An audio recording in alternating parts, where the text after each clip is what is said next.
J'adore la géographie, vraiment, je pourrais passer des heures à juste m'informer sur des trucs à la noix. Du coup, qui dit géographie parle évidemment des chaînes qui parlent de géographie, d'où le fait que Doc7 intervient dans cette vidéo. Allez, vous connaissez la chanson depuis le premier épisode, ce n'est que le deuxième après tout. Aujourd'hui, on trie mes abonnements et on va voir si Doc7 mérite, ça fait un peu prétentieux de dire ça comme ça, d'avoir encore sa place dans mes abonnements.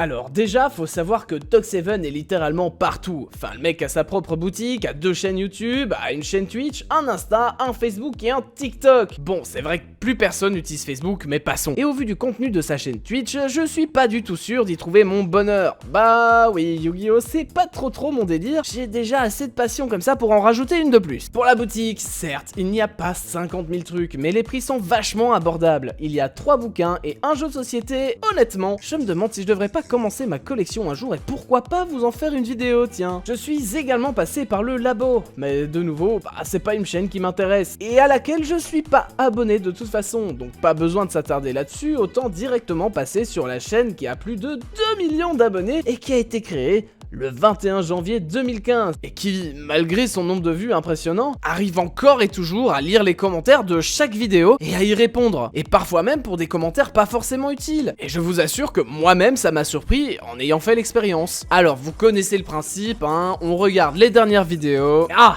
Bon, ouais, cette fois les vidéos, je les ai vues, oui, effectivement, c'est fort qualitatif, et j'avoue que celle sur les poils, j'ai dû faire une pause, je me suis endormi comme un caca devant la vidéo après une longue journée de travail. Non mais pas que la vidéo était pas intéressante, hein, c'est juste que j'étais trop fatigué à cause de mon travail. Pour le bien de cette vidéo, j'ai tout de même regardé celle sur les déserts et celle sur les musées. Autant vous le dire franchement, la dernière est celle qui m'intéresse le moins de base, et je n'ai pas vu les autres, donc difficile de juger le contenu directement. Après m'être rendu compte que j'avais également vu celle sur les déserts, et il a fallu la moitié de la vidéo pour m'en souvenir, je suis directement parti vers celle qui parle des colis. À première vue, ça fait quand même vachement aguicheur, mais bon, on sait comment YouTube fonctionne et c'est pas comme si on avait vraiment le choix. La vidéo commence donc sur Doc qui nous explique que les musées d'un peu partout lui ont envoyé un colis avec plusieurs objets. Quand je dis un colis, il a reçu des colis, c'est pas genre un colis de tout le monde, c'est des colis, un colis de chaque personne. Alors, vous m'avez compris. Et qui va nous faire gagner certains lots, soit sur Twitch, soit sur Instagram. Et forcément, je trouve ce genre de concours très original, puisque d'habitude, c'est pas du tout ça qu'on met en place. Au moins, les participants savent à quoi s'attendre. Et bon, en même temps, vu tout ce qu'il reçoit, il va pas simplement les garder dans un placard chez lui et ne jamais les mettre dans son décor. Ce serait complètement débile, donc autant en faire profiter les autres. En prime, il fait de la pub inconsciemment pour les musées, et ça, c'est top. Surtout avec des musées qui envoient des trucs gratos en prime, genre des entrées. Genre, ils envoient des entrées pour les abonnés exprès. Comment est-ce que tu veux qu'ils ne fassent pas de concours après ça? Et le pire, c'est qu'il est même pas au courant, forcément. C'est après qu'il le découvre et qu'il se dit, bon, c'est assez drôle, du coup, je vous ai dit que j'allais vous faire gagner des trucs, et on a des entrées. Et bon, comme d'habitude, plus la vidéo passe, plus je me rends compte à quel point il est naturel. On voit clairement qu'il kiffe sa vie. C'est pas ce que j'ai écrit, hein. Ce que j'ai écrit, c'est qu'il ne surjoue pas et qu'il est vraiment passionné. Est-ce que j'ai déformé mes mots parce que je suis vraiment emballé par le truc? Ouais, pas du tout, non. D'ailleurs, je vous fais un petit aparté parce que dans certaines vidéos, il peut tellement s'intéresser à un sujet qu'il va y passer des heures de recherche dessus, mais même pas pour le mettre en vidéo. Et on parle quand même d'un truc, pour une vidéo où il y a 77 faits dedans, quoi. 77 faits. Mais vous imaginez le truc? C'est déjà des vidéos qui prennent énormément de temps. Et lui, derrière, oh tiens, ce point-là est quand même vachement intéressant. Au lieu de passer 10 minutes dessus, je vais tout lire. Ce type doit être une encyclopédie. Je vois pas les choses autrement. Je trouve ça fou parce qu'il est pas juste là pour faire son top 10 en mode c'est bon, j'ai fait ma vidéo, je vais me faire de la thune dessus et peu importe si les infos sont fausses. Non, c'est une chaîne de top, mais une vraie chaîne de top. Une chaîne de top passionnée.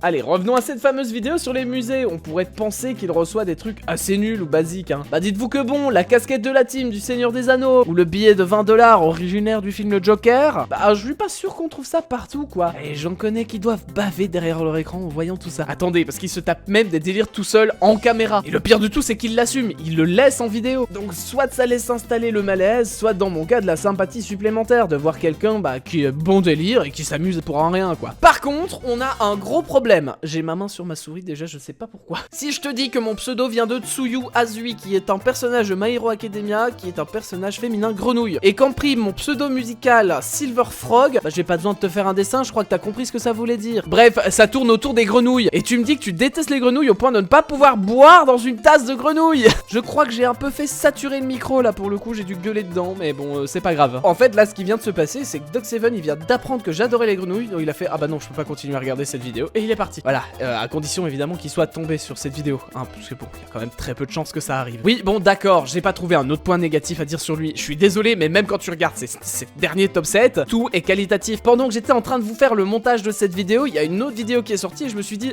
ok, on va la regarder pour les biens de cette vidéo. Et bah du coup, qu'est-ce que ça donne? Bah tout est bien, c'est bien expliqué, c'est bien monté, c'est dynamique, tout est bien ficelé, il est encore ultra naturel. Bref, j'ai absolument rien à redire sur sa manière de faire. C'est fou de se dire qu'une personne comme lui a percé, continue de percer, qui mérite de percer, parce que c'est tellement rare sur YouTube de voir des gens mériter de percer.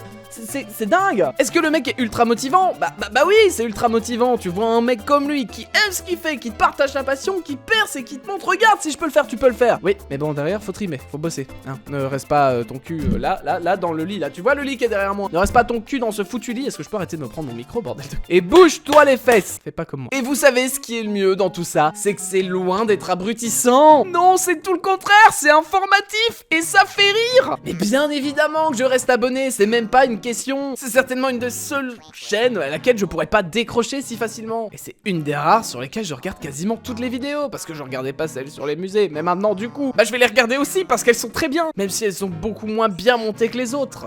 Mais bon, c'est pas la même chose non plus. Too Much, c'est formidable. Continue sur cette lancée, je t'en supplie, ne deviens pas une machine à fric. Il aurait pu nous vendre ses bouquins à 50 voire 60 balles, hein. Ou même son jeu de société, il aurait pu le vendre 200 balles, ça aurait marché. Et de ce que je sais, c'est que chaque objet commandé sur la boutique est dédicacé. Et j'espère que vous êtes abonnés à sa chaîne YouTube, hein, parce que au point où j'en suis à aimer Doc7, c'est que je chope parfois sa façon de parler, mais même au travail. C'est dingue de pas avoir de personnalité à ce point, quoi.